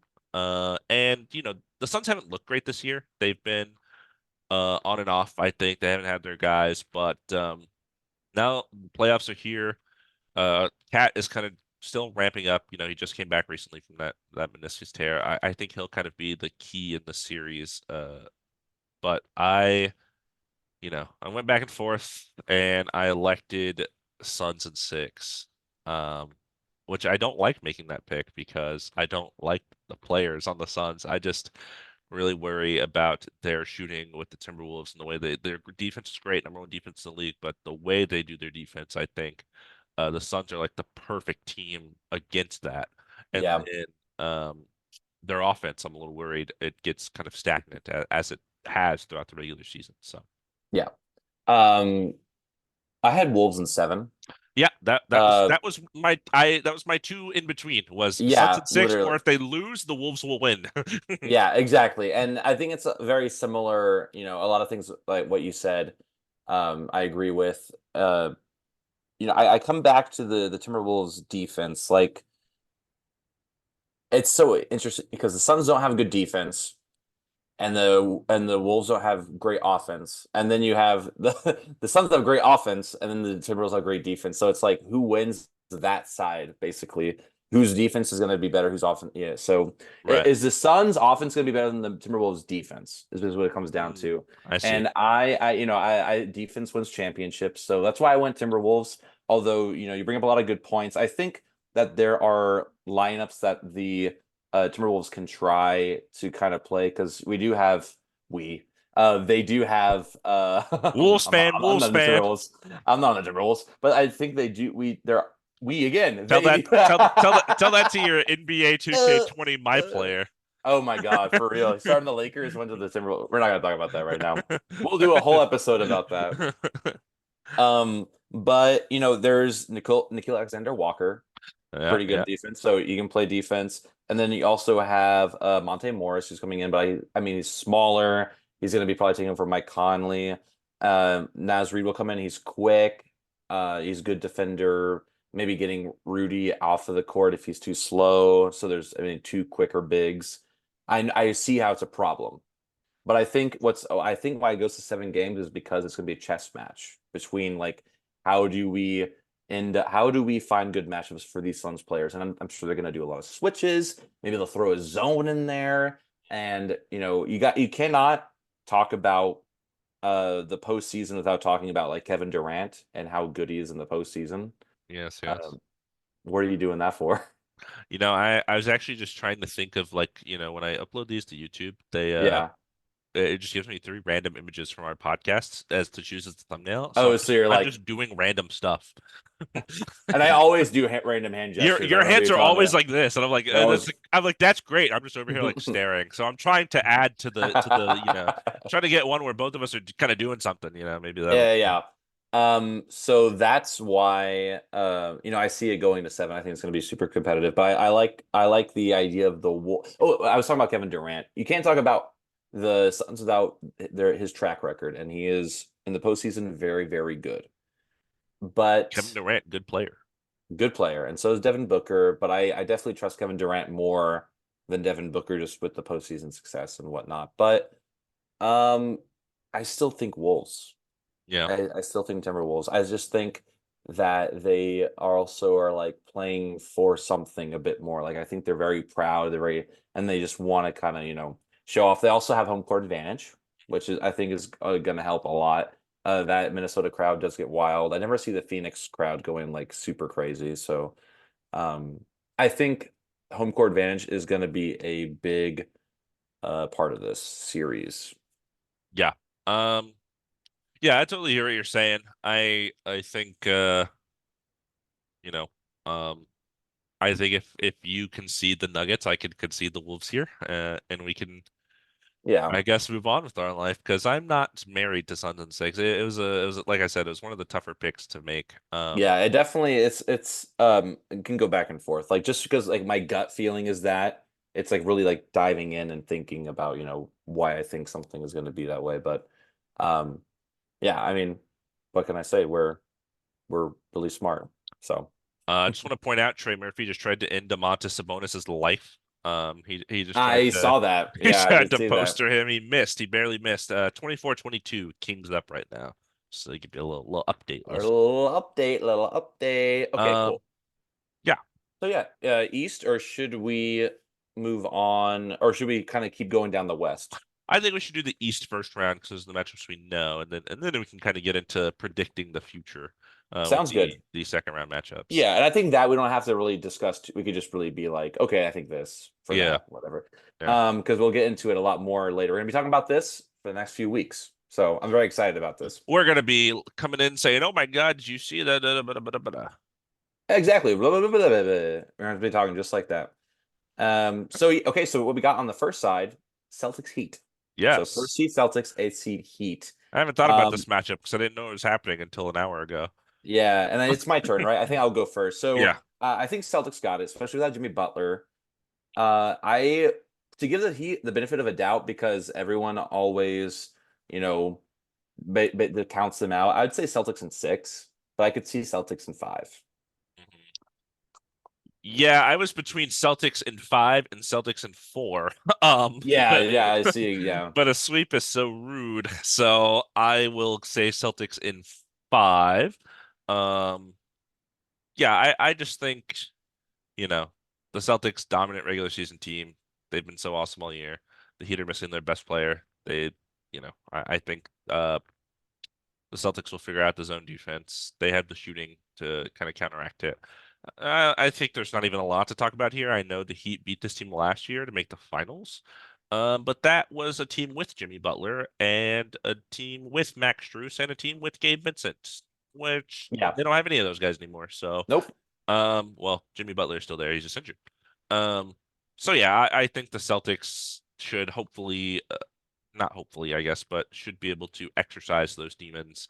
Uh, the Heat have kind of haunted them for years now in the playoffs. So I think the only reason why I would say Heat win at least one game is because the Celtics have not played basketball in like a week.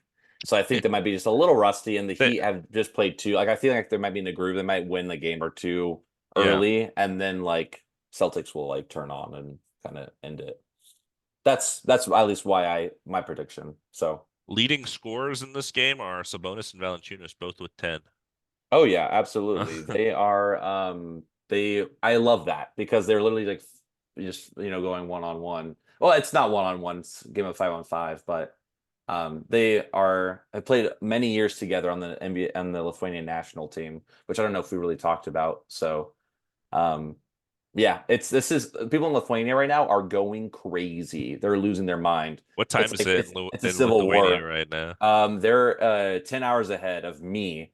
So that means it's 5 a.m. They're going Going crazy crazy at right 5 a.m. now. in Lithuania. Absolutely. Okay, so next matchup, Cavaliers Magic. Cavaliers Magic. This is probably the matchup people are not going to watch, not talk about, and not care about because these are two small market teams. But I do think there's some storylines here worth noting. Donovan Yeah. Mitchell, free agent in the offseason. I think another disappointing postseason for the Cavs, and he might not be there anymore. I think the Evan Mobley, Jared Allen thing, we have to see how that works in the playoffs. And then, of course, on the other side, the Magic, up and coming, kind of like the Thunder, not as good of a team, but um, up and coming, first time in the playoffs with this core. Going to kind of see what they have. And they are the number two defense, so I think this will be a grimy series. I think it'll be um, some low scoring games in there for sure. I think overall, I went back and forth a little bit with this, and I was kind of like, I'm not sure because the Magic have been playing so well, and the Cavs have been kind of struggling. But I do think the Cavs are the better team. And I thought they were going to beat the Knicks last year, and the Knicks crushed them with the physicality and stuff that the Magic can also bring. Also worth noting, the Cavs kind of tanked for this matchup. They lost on purpose against the Hornets on the last day of the season, so they could do this instead of play the Pacers or whoever the seventh seed was going to be. And now, of course, it's the 76ers. Um, so yeah, I do think, though, at the end of the day, playoff basketball, one of the better playoff performers in our recent memory is Donovan Mitchell. And he is a superstar caliber player. While Paulo is a star, I don't think he's quite superstar level yet. So I am going to say Cavs in seven. Um, Great analysis. I think this is also going to be a series, super low scoring. People won't really want to watch. I will though because I think it's fascinating. I love 12, good 12 defense. p.m. tomorrow, 10 a.m. for you. That's when the first I game is don't in worry. this I series. looked. Yeah, I'm gonna probably be in bed with my eyes half open, like, "Oh, all right, let's get started. Playoff basketball, cool. It's gonna be like that. I so like my just initial thoughts was Magic winning because I think I look back at the defense and with the struggles that the Cavaliers have. But you brought up a really good point about Donovan Mitchell. Like he is somebody that will deliver in the playoffs. Even if it's a loss, he will get 40, 50 points, like he can do that. Yeah. Um so yeah, I did have Magic in 6, but I can concede Cavaliers because I know the Cavaliers are a better team. You know what I mean? Mhm. Um and I, like you said last year that they lost pretty badly. I think it was Pretty five handedly. games, yeah, by the Yeah. Knicks. So, I this is not the Knicks team. This is the Magic, so it's totally different. And Magic are young; they don't have really outside shooting. So, I s- I concede the Cavaliers will And probably win for whoever experience. wins this matchup gets the honor of being crushed by the Celtics. So Exactly. It's basically that's where it ends up being, anyways. But okay, I think yeah. the other side of the Eastern Conference bracket is a little more interesting to me. Oh yeah, I think this next. So we're gonna talk about Bucks Pacers next. Okay. And I think That's what's not the important, next series, but sure. in my bracket when I looked on NBA.com, it has that next, so that's why I did it like that. Interesting. Yeah, but do you want to talk Knicks 76ers? It We does I not get matter. we'll do Knicks. I'm gonna do Knicks 76ers. That's what Okay. I'll do. We'll table it because I want you to start Bucks Pacers. So Knicks 76ers. I have Knicks in 6. Okay, and this is a lot of things that have to go right. Donovan Mitchell Robinson has to be, playing and playing well. OG Anunoby has to be in the rotation. Dante DiVincenzo still has to, have that hot streak. He's been playing really well. Josh Man Hart's played gonna 52 minutes on the last game of the season. yeah. Josh Hart is a guy you can trust. Brunson's gonna be the guy. I just think the Knicks um players, because even the players that left with injuries, they were able to stay afloat and get to the second seed basically without them.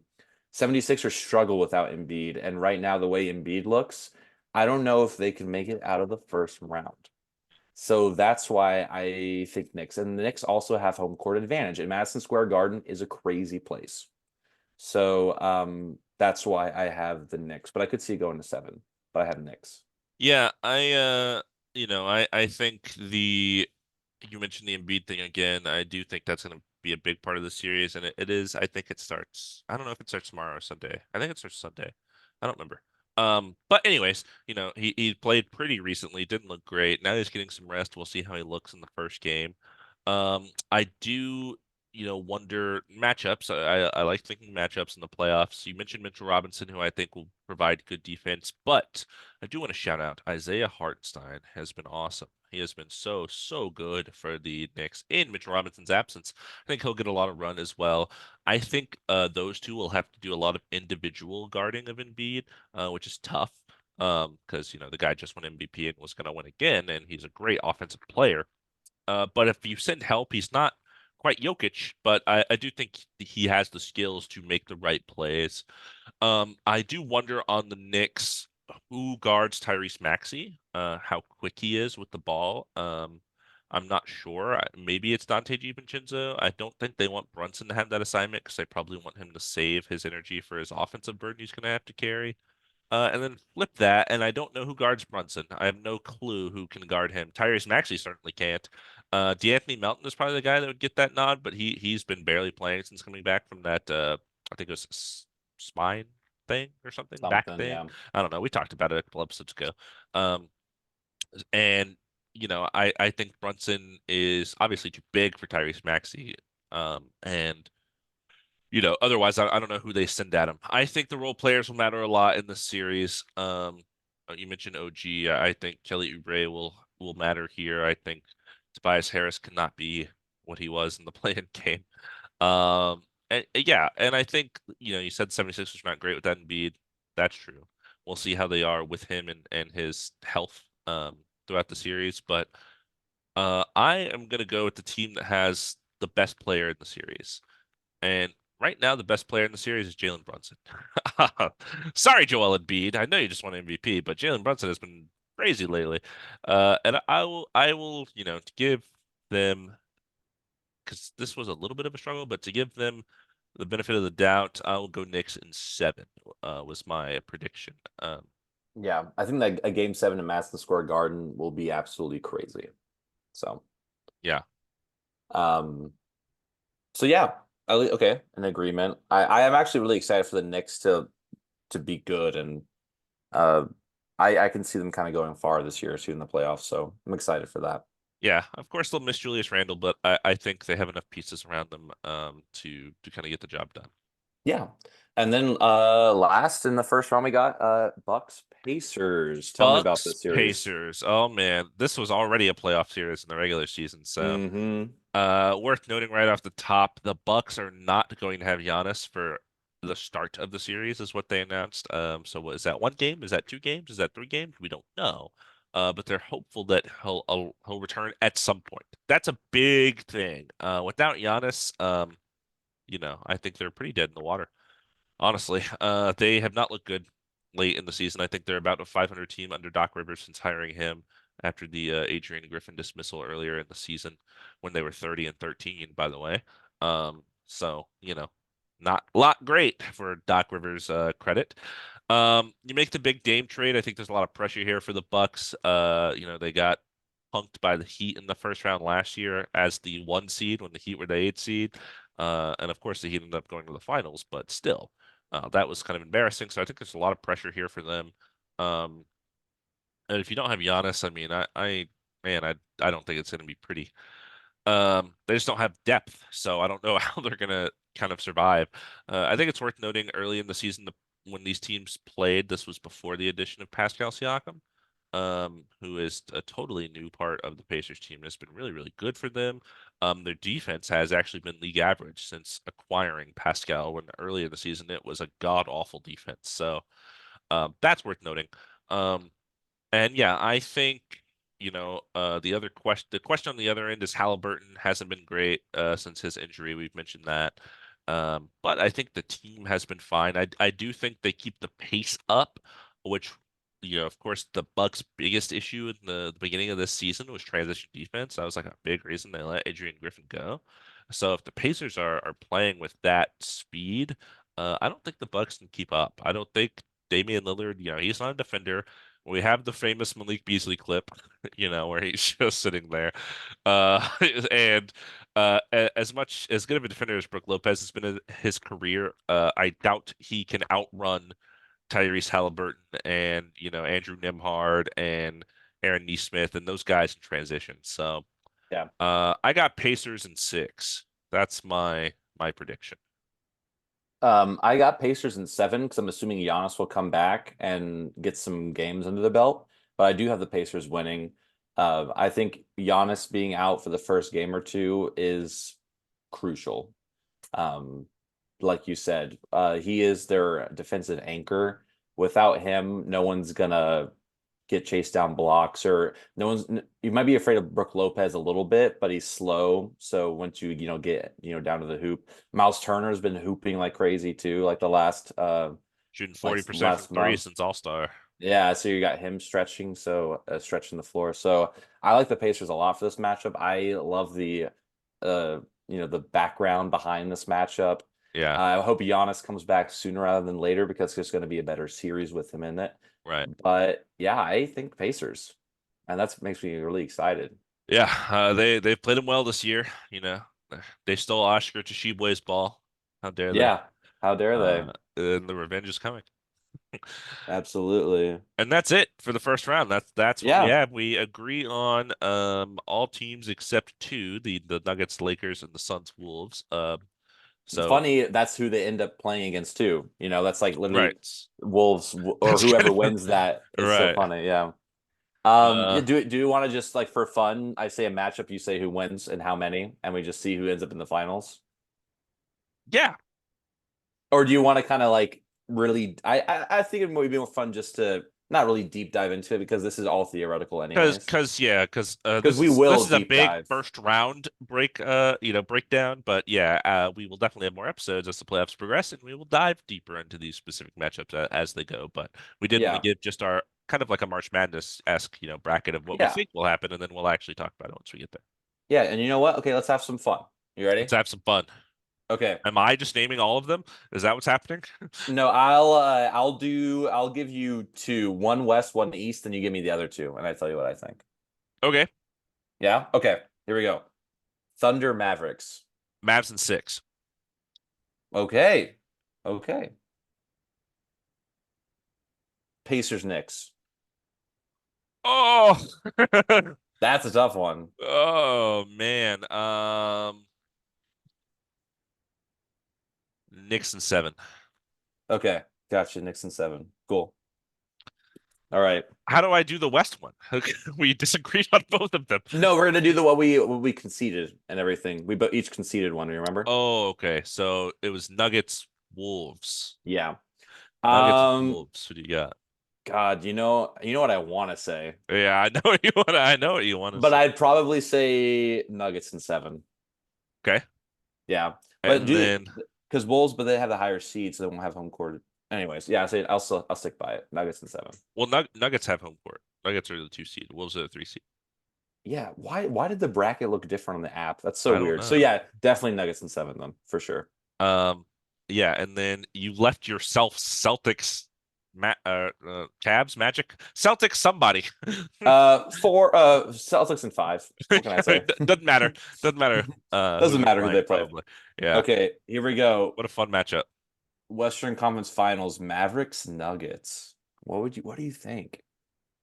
Mavericks Nuggets is interesting. I'm looking at the game right now. The Kings have scored 0 points in the last 3.5 minutes. They just scored. You'll see Harrison Barnes score in a second. Oh, thanks for spoiling it.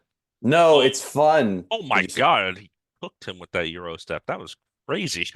I missed it. Oh, you're about to see someone else do something pretty cool. I'm gonna do that the whole time. I'm ahead of you. Like, yo, that was crazy. Remember when we used to phone call each other Yes, and one of us yes. would be like 10 seconds ahead? That Yeah, shit was we'd be like, oh, I'm not saying it. I'm ah! not saying No, it. nothing happened. That was something I was thinking I of think something else. the I'm pretty sure the Luca game winner over the Clippers in the bubble, one of us was ahead of the other one. Uh, I think you Yeah, were ahead of me, and you were like, and yeah. I was like, huh? And you were like, you'll see. You'll see. Yeah.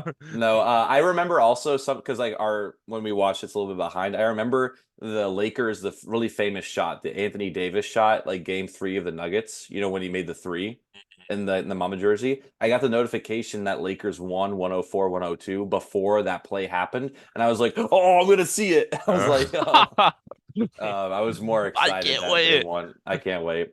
Okay, yeah, Mavericks Nuggets. Nuggets, Mavs. That's really tough. That's really tough.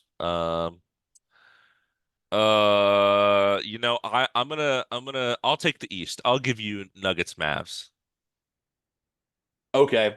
Thanks for because that. You deferred. You're I gonna deferred. defer. I deferred because I feel like you gave yourself Celtics Cavs or Celtics Magic, which it was like so easy. Well, Celtics So Knicks is not easy either, playa. that's true. Yeah, so you want that? Okay, okay. Mavericks, Nuggets, the last few I've used my brain, so now I'm gonna use my heart.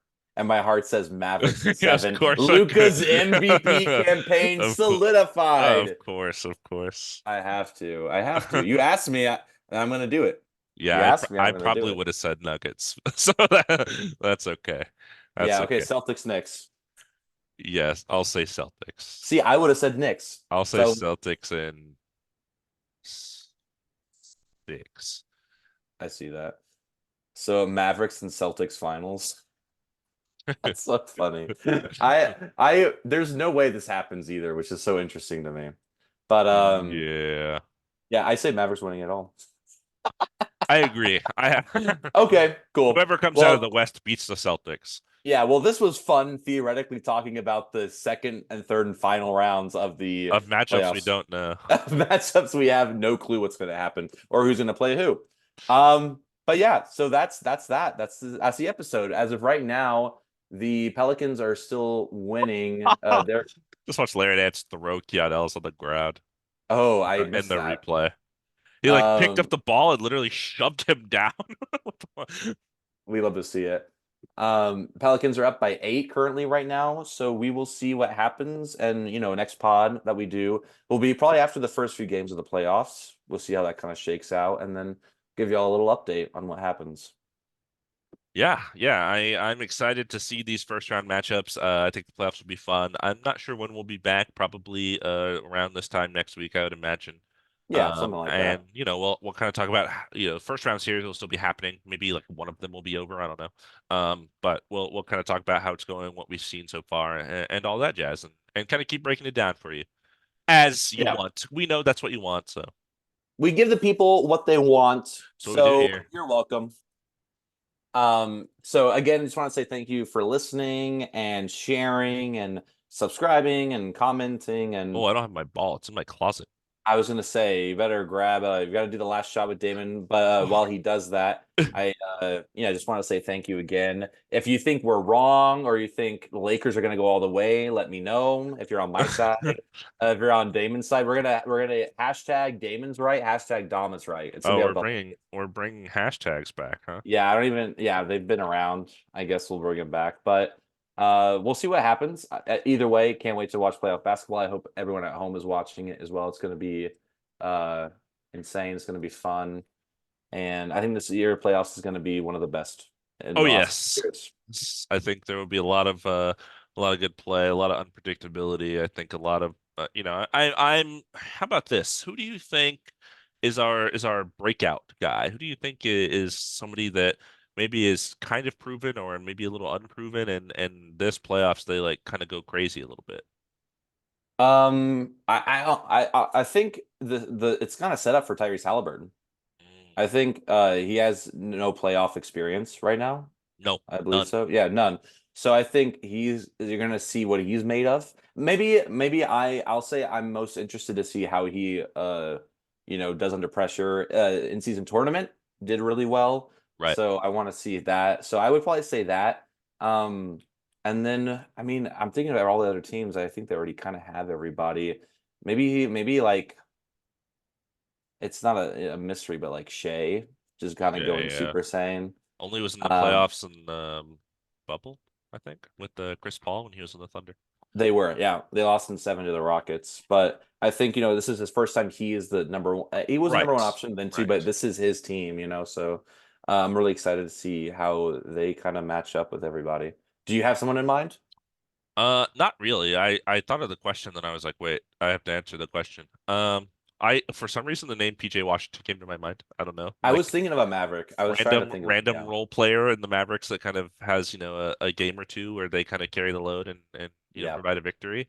Um, yeah, I'm interested to see some people on the Nuggets bench without Bruce Brown and um, who am I forgetting? Jeff Green, thank you. On the roster? Is it a Peyton Watson thing in the playoffs or what happens? Oh, what's going on? What's going on in the Yeah, screen I'm here? watching this right now. Najee Marshall and De'Aaron Fox kind Always of Najee Marshall, man.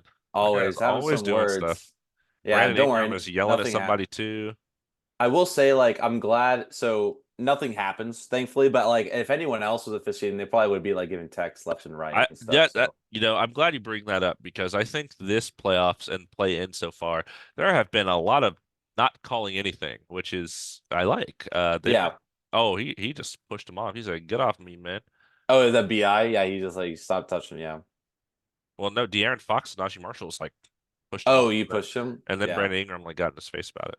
Yeah. Then he was like, no, no, thank you. um, but yeah, man, these Pelicans, they're cooking right now. And yeah, I don't know if you saw Keegan Murray went out. I did see that. Yeah, Don't so love that. I don't love that for the Kings. Definitely gonna need his shooting. So we'll see what happens. We were in the middle of a podcast. I kind of forgot that for a second. We're in the middle of a So podcast watching a game and predicting things. It's a little different for us today, but there's a that's okay. lot going on. Yeah. That's okay. You know what the people want? They want your shot, Damon. They want my shot. Episode 33. We never gave a player comp for. Kareem Abdul-Jabbar player. Didn't you say that last time? I thought I did too, but then I was Oh, like, we we definitely. talked about episode 33 last time. We said who's a good one for that. We Oh predicted. yeah, yeah, yeah. That's what That's it what it was. was. Kareem. Kareem. Yeah, I can't think of Kareem, any now better you than gotta do this. You're gonna do the hook. You gotta do the hook Oh, shot right that's now. that's great. That's great, actually. Okay, here we Yeah, go. that's fun. All I was, right, I was here we go. practicing this earlier at the rec, He's so getting ready for it. He's getting ready. Oh, hook shot. damn. A little bit further to the left when I made it. Ugh. Ugh. That's Nope. all good. Nope. All right. Well, thanks again for listening. Shit. And we appreciate it, and we look forward to hearing what you think about the playoffs. Who do you think's going to win? Who's going to win it all? Why is it the Lakers? And we'll catch you next time. On. Oh, two-man game with I forgot my end with on two-man game with Damon and Dom. Buckets.